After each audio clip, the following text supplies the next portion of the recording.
Hello everyone, स्वागत है आप सबका learning with Gautam YouTube channel में। तो आज के इस वीडियो में हम करने वाले हैं क्लास 12th हिस्ट्री के यानी कि इतिहास के most important subjective question answer को यानी कि लघु उत्तरीय प्रश्न उत्तर को हिस्ट्री के आज के इस वीडियो में करने वाले हैं और उन्हीं सभी प्रश्नों को करेंगे जो कि आपके आने वाले बोर्ड एग्जाम के लिए काफ़ी ज़्यादा इंपॉर्टेंट प्रश्न रहने वाला है। तो आप लोग वीडियो को अच्छे से ध्यानपूर्वक लास्ट तक जरूर देखिएगा। तो चलिए शुरू कर लेते हैं फर्स्ट क्वेश्चन से। और पहला क्वेश्चन है हमारा कि फायान कौन था, वह किस शासक के काल में भारत में आया था। सिंपल सा क्वेश्चन है, फायान था कौन। तो फायान जो था ये चीनी बौद्ध तीर्थयात्री था, ये चीन से आया था, चीनी बौद्ध तीर्थयात्री था। और फायान जो था ये राजदूत भी था और ये आया किस शासक के काल में था। तो ये जो था फायान ये चंद्रगुप्त द्वितीय के शासनकाल में भारत में आया था। सब्जेक्टिव क्वेश्चन में ये पूछा जाता है और ऑब्जेक्टिव क्वेश्चन में तो आपको पूछा ही जाएगा। क्या पूछा जाएगा कि फायान जो था एक था क्या, तो एक राजदूत था। फायान कहाँ से आया था, तो फायान चीन से आया था। और क्या पूछा जाएगा कि फायान जो था वो किस शासक के काल में भारत आया था, तो चंद्रगुप्त द्वितीय के शासनकाल में फायान जो था भारत में आया था। इसको आप लोग अच्छे से याद रखिएगा। इससे रिलेटेड 2 से 3 प्रश्न तो आपके ऑब्जेक्टिव क्वेश्चन में रहेंगे। सब्जेक्टिव क्वेश्चन में पूछा जा सकता है, तो ये क्वेश्चन को पूछा जाएगा, तो इस तरह से आपको लिखना है। अब अगला क्वेश्चन करते हैं। नेक्स्ट क्वेश्चन हमारा, डांडी मार्च का उद्देश्य क्या था। डांडी मार्च आप लोग सुने होंगे, लेकिन उसका उद्देश्य था क्या। तो डांडी मार्च जो था ये शुरू किया गया था गांधी जी के द्वारा 12 मार्च 1930 में अहमदाबाद के पास साबरमती आश्रम से डांडी मार्च की शुरुआत की गई थी। याद रखिएगा, महात्मा गांधी ने डांडी मार्च को शुरू किया था 12 मार्च 1930 को। ऑब्जेक्टिव में अगर पूछा जाएगा कि महात्मा गांधी ने डांडी मार्च कब शुरुआत की थी, तो 12 मार्च 1930 को महात्मा गांधी ने डांडी मार्च की शुरुआत की थी। शुरू कहाँ से हुआ था, तो अहमदाबाद के पास साबरमती जो आश्रम है वहीं से गांधी जी ने डांडी मार्च की शुरुआत की थी। इस मार्च का उद्देश्य क्या था, क्वेश्चन में यही ना कि डांडी मार्च का उद्देश्य क्या था। तो डांडी मार्च का मुख्य उद्देश्य था कि नमक जैसी वस्तु पर कर लगाने के कानून का विरोध करना। यानी कि नमक जैसा ऐसा वस्तु जिससे कि हर गरीब से गरीब को चाहिए ही नमक, यानी कि कोई भी आदमी अपने भोजन में तो नमक का इस्तेमाल करता ही है, तो जो नमक था उस पर भी टैक्स लगाया जा रहा था, इसी का विरोध करना डांडी मार्च का जो था उद्देश्य था। समुद्र के किनारे डांडी में समुद्र जल से नमक तैयार कर गांधी जी ने सवज्ञा आंदोलन की शुरुआत की थी। समुद्र के किनारे डांडी नामक जो स्थान था वहीं से समुद्र के जल से यानी कि समुद्र के पानी से नमक तैयार कर गांधी जी ने क्या किया था, सवर्णीय अवज्ञा आंदोलन की शुरुआत की थी। नमक बनता कैसे है, तो समुद्र के पानी से नमक बनता है, तो समुद्र के पानी से नमक बनाकर गांधी जी ने क्या किया था, उसी समय से सवर्णीय अवज्ञा आंदोलन की शुरुआत कर दी थी। क्वेश्चन यहाँ पर आप लोग को समझ लेना है और इसका आंसर जो आप लोग को अपने एग्जाम में अपने मन से अपने लैंग्वेज में बना करके लिखना है। ठीक है ना, यहाँ पर आप लोग को सिर्फ समझना है और अपने भाषा में अपने मन से आप लोग बना के लिखिएगा। जैसे यही क्वेश्चन अगर पूछा जाएगा आपसे एग्जाम में कि डांडी मार्च का उद्देश्य क्या था, तो कई बच्चे शुरुआत इस तरह से कर सकते हैं कि महात्मा गांधी के द्वारा 12 मार्च 1930 में डांडी मार्च शुरू किया गया था। कई बच्चे इस तरह से भी शुरू कर सकते हैं कि नमक पर टैक्स लग रहा था, इसलिए गांधी जी ने क्या कहता है, डांडी मार्च शुरू किया था। उसका उद्देश्य था कि नमक जो टैक्स है उस पर से नमक पर जो टैक्स लगाया जाता है उसको हटाना। इस तरह से भी शुरुआत कर सकते हैं। तो हर एक बच्चा जो है अपने अलग अलग तरीके से लिखेगा, अपनी भाषा में लिखेगा। सिर्फ इसका आंसर यहाँ पर आप लोग को हम समझा देंगे और इसका पीडीएफ तो आप लोग को व्हाट्सएप ग्रुप में ही मिल ही जाएगा। वहाँ से आप लोग व्हाट्सएप ग्रुप इसका पीडीएफ लेकर के उसको बार बार रिविजन करते रहिएगा और इसका जो आंसर है वो आप लोग को अपनी भाषा में एग्जाम में बना करके लिखना है। ठीक है, अगला क्वेश्चन करते हैं। नेक्स्ट क्वेश्चन हमारा, अस्थाई बंदोबस्त से आप क्या समझते हैं। अस्थाई बंदोबस्त जो है इससे आप क्या समझते हैं, तो अस्थाई बंदोबस्त अंग्रेजी सरकार के द्वारा लागू की गई भू राजस्व प्रणाली थी। इसे बंगाल में लॉर्ड कॉर्नवालिस द्वारा 22 मार्च 1993 ईस्वी को लागू किया गया था। इसमें कर वसूली कर अधिकार स्थानीय जमींदार को दिया गया था। क्वेश्चन सिंपल सा है कि अस्थाई बंदोबस्त से आप क्या समझते हैं, या फिर पूछा जाएगा कि अस्थाई बंदोबस्त का संक्षिप्त में परिचय दे, या फिर पूछा जाएगा अस्थाई बंदोबस्त क्या था। और ये क्वेश्चन पूछा जाएगा तो आप लोग को यही आंसर लिखना है। अस्थाई बंदोबस्त जो होता है अंग्रेजी सरकार के द्वारा लागू किया गया एक भू राजस्व प्रणाली था।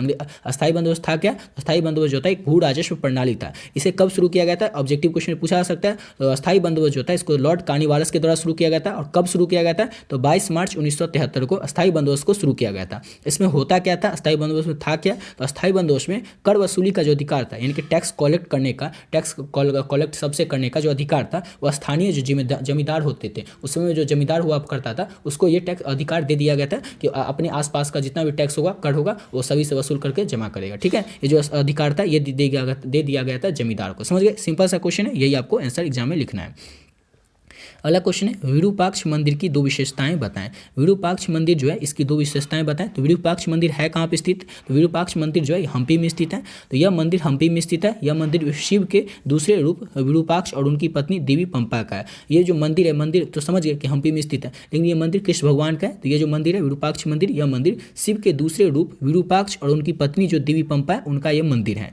रावण द्वारा लंका ले जाने के दौरान शिवलिंग को यहाँ रखने से यह विरूपाक्ष मंदिर बना। आप लोग सुनेंगे ये कहानी तो पता है वो आप लोग को कि रावण जिस समय में लंका अपनी शिव भगवान का शिवलिंग को ले जा रहा था तो उसको फिर पेशाब जाना पड़ा, इसके कारण वो रोक रख दिया था मूर्ति वहीं पर शिवलिंग को, और वो शिवलिंग वहीं पर दब गया था और तब से वहाँ पर मंदिर बन गया। तो वो जो जगह है वो कहाँ पर स्थित है, तो विरूपाक्ष में स्थित है, विरूपाक्ष हम्पी में स्थित है, और उस मंदिर वहाँ पर मंदिर बन गया और उस मंदिर का नाम पड़ गया विरूपाक्ष मंदिर। समझ गए कि रावण के द्वारा लंका ले जाने के दौरान शिवलिंग को यहाँ रखने से ही यह विरूपाक्ष मंदिर बना था। समझ गए। तो क्वेश्चन अगर आएगा तो इस तरह से आपको लिखना है कि विरूपाक्ष मंदिर की दो विशेषताएं लिखे, या तो विरूपाक्ष मंदिर की जो दो विशेषताएं वो इस तरह से कि यह मंदिर हम्पी में स्थित है और यह मंदिर शिव के दूसरे रूप विरूपाक्ष और उनकी पत्नी देवी पंपा का है। रावण द्वारा लंका ले जाने के दौरान शिवलिंग को यहाँ रखने से ये विरूपाक्ष मंदिर जो है बना था। अगला क्वेश्चन है फैजी कौन था और उनकी 4 रचनाओं के नाम लिखे। फैजी था कौन, फैजी जो था ये था कौन, तो शेख मुबारक का पुत्र तथा अब्दुल फजल का भाई फैजी था। याद रखिएगा, इसके पिता का नाम था, फैजी के पिता का नाम था शेख मुबारक और का पुत्र था फैजी, और इनके भाई का नाम था, फैजी के भाई का नाम था अबुल फजल। अबुल फजल का भाई था फैजी, तथा अरबी का प्राकंड पंडित था। प्राकंड यानी कि बहुत बड़ा पंडित था अरबी में, कौन, तो फैजी। इसकी 4 रचनाएं इस तरह से, नली दमन ये इसकी रचना है फैजी का है। उसके बाद है मवारिदुल कला, ये भी किसकी रचना है, तो फैजी का ये। शाब्ती उल इल्हाम तथा मरकज ए अदवार, ये तीनों क्या है, ये चारों क्या है, तो ये चारों रचना है फैजी का। और फैजी कौन था, तो शेख मुबारक का पुत्र था और अबुल फजल का भाई था फैजी, और एक प्रकांड पंडित भी था फैजी। अगला क्वेश्चन करते हैं। नेक्स्ट क्वेश्चन हमारा, गोपुरम से आप क्या समझते हैं। गोपुरम जो होता है इससे आप समझते क्या है, तो गोपुरम जो होता है मंदिर को कहा जाता है। तो गोपुरम मंदिरों के प्रवेश द्वार को कहा जाता है। विजयनगर के शासकों ने मंदिर में गोपुरम का निर्माण करवाया था। यह अत्यधिक विशाल एवं ऊंचे होते थे। यह संभवतः सम्राट की ताकत की याद दिलाते थे जो ऊंची ऊंची मीनारों बनाने में सक्षम थे। देखिए गोपुरम से आप क्या समझते हैं, तो गोपुरम जो कहा किसे जाता है, तो गोपुरम जो है मंदिर के प्रवेश द्वार को कहा जाता है। यानी कि मंदिर में जो घुसने का जाने का जो द्वार रहता है, दरवाजा रहता है, उसी को क्या कहा जाता है, तो गोपुरम कहा जाता है। विजयनगर के जो शासक थे उन्होंने मंदिर में गोपुरम का निर्माण किया था। यानी कि विजयनगर के जो जितने भी शासक हुए उन्होंने क्या किया था, मंदिर में गोपुरम का निर्माण किया था। यानी कि जो प्रवेश द्वार होता है मंदिर का, उसका निर्माण करवाया गया था। और ये अत्याधिक यानी कि बहुत ही ज़्यादा विशाल और ऊंचा होता था। जो मंदिर में प्रवेश करने का द्वार होता था ये बहुत ही ज़्यादा विशाल और ऊंचा होता था। संभवतः ऐसा माना जाता है कि यह दर्शाया जाता था कि उस समय के जो शासक थे वो कितने ताकतवर थे। जितना ताकतवर थे उतना बड़ा बड़ा विशाल ऊंचाई गोपुरम बनाते थे। यानी कि जो प्रवेश द्वार होता था मंदिर का वो बनवाते थे। जो उनकी ऊंची मीनार बनाने में सक्षम है, ये याद दिलाते कि उतने सक्षम थे, इतनी ऊंची ऊंची वो मीनार बना सकते थे। समझ गए। अगला क्वेश्चन है हमारा, और देखिए अभी तक आप लोग इस पीडीएफ को नहीं लिए तो आप लोग इस पीडीएफ को ले सकते हैं। ऑलरेडी बहुत सारे बच्चे जो इस पीडीएफ को ले लिए। आपका 8 सब्जेक्ट में जो भी 5 सेट होगा उस 5 सेट का पीडीएफ आप लोग को मिल जाएगा। चाहे आपका 5 सेट कुछ भी हो सकता है, इसी 10 में से कोई आपका 5 सेट होगा, उस 5 सेट का जो पीडीएफ होगा उसमें आपको ऑब्जेक्टिव और सब्जेक्टिव दोनों मिलेगा। जैसे आप लोग हिस्ट्री का वीडियो देख रहे हैं तो हिस्ट्री का पूरा सब्जेक्ट होगा ही। हिस्ट्री में टोटल चैप्टर है 15 चैप्टर के जो भी इंपॉर्टेंट ऑब्जेक्टिव क्वेश्चन है और सब्जेक्टिव क्वेश्चन में लघुत्तरीय और दीर्घोत्तरीय जो भी इंपॉर्टेंट है, इस सभी प्रश्न आप लोग को इस पीडीएफ में मिल जाएगा। इस पीडीएफ को आप लोग बहुत ही कम समय में पढ़ करके बहुत ही बढ़िया नंबर ला सकते हैं। ऑलरेडी बहुत सारे बच्चे जो इस पीडीएफ को ले चुके हैं। आपके आने वाले बोर्ड एग्जाम में जो भी प्रश्न आएंगे उसका 99% क्वेश्चन जो है इसी पीडीएफ से आपको देखने को मिल जाएगा। पीडीएफ का जो प्राइस है ओनली 25 रुपीज़ रखें, यानी कि सिर्फ 25 रुपये है। 25 रुपये में आपको 1 सेट का पीडीएफ नहीं मिलेगा। जो भी आपका 5 सेट होगा, एक नहीं 5 सेट का पीडीएफ जो है सब कुछ आप लोग को 25 रुपये में मिलेगा। आपका 5 सेट इसमें से ही कुछ हो सकता है 8 से, अगर आप लोग स्टूडेंट होंगे तो। और लेना किस तरह से, तो देखिए नंबर है 7903820891। इस नंबर को जैसे आप लोग फोन पे, गूगल पे, पेटीएम में डालिएगा, नाम आ जाएगा गौतम कुमार। उस पर आपको क्या करना है, 25 रुपये डाल देना, उसका स्क्रीनशॉट टेक करके इसी नंबर के व्हाट्सएप पे भेज देना। और आपका जो भी 5 सेट होगा आप लोग 5 सेट बता दीजिएगा और 5 सेट का जो पीडीएफ होगा आप लोग को मिल जाएगा। अगर आप लोग किसी और बोर्ड के बच्चे होंगे तो आपका जो भी 3 सेट होगा हिंदी और इंग्लिश को छोड़ करके, क्योंकि हिंदी इंग्लिश जो होता है वो बिहार बोर्ड का अलग होता है, झारखंड का अलग होता है, यूपी का अलग होता है। तो अगर आप लोग किसी और बोर्ड के बच्चे होंगे बिहार बोर्ड के अलावा तो आप लोग 3 सेट का पीडीएफ ले सकते हैं। ठीक है, अब बढ़ते अपने अगले क्वेश्चन की ओर। अगला क्वेश्चन है हमारा, मुगल काल में निर्मित 4 स्थापत्य कलाकृतियों के नाम लिखें। मुगल काल में यानी कि मुगल जब जिस समय राज कर रहे थे उस समय बना हुआ 4 स्थापत्य कलाकृति कौन सा है, उनका नाम बताना है। तो मुगल काल में निर्मित 4 स्थापत्य कलाकृति निम्न में, यानी कि इस तरह से है। पहला है बुलंद दरवाजा जो कि अकबर के द्वारा बनाया गया था। दूसरा है लाल किला जो कि शाहजहां के द्वारा बनवाया गया था। तीसरा है ताजमहल जो कि शाहजहां के द्वारा ही बनवाया गया था। और चौथा है बीबी का मकबरा जो कि औरंगजेब के द्वारा बनवाया गया था। और इसके अलावा आप लोग और भी कुछ लिख सकते हैं, जैसे और भी जो कुछ आपको आता होगा वो लिख सकते हैं। मुगल काल में जो भी, देखिए मुगल काल मतलब जब जितने भी मुगल थे राज करे थे, शासन करे थे, उस समय उनके द्वारा बनाए गए जो भी स्थापत्य कलाकृति थी उसका नाम बताना और उसको कौन बनाया था वो आपको नाम लिखना है। ठीक है, तो ये आप लोग इस 4 के अलावा भी आप लोग को कुछ याद हो तो आप लोग वो भी लिख सकते हैं, लेकिन 4 सिंपल था आप लोग को इसलिए यही 4 बता दिए। ठीक है, अब अगला क्वेश्चन करते हैं। नेक्स्ट क्वेश्चन है सुदर्शन झील पर संक्षिप्त टिप्पणी लिखें।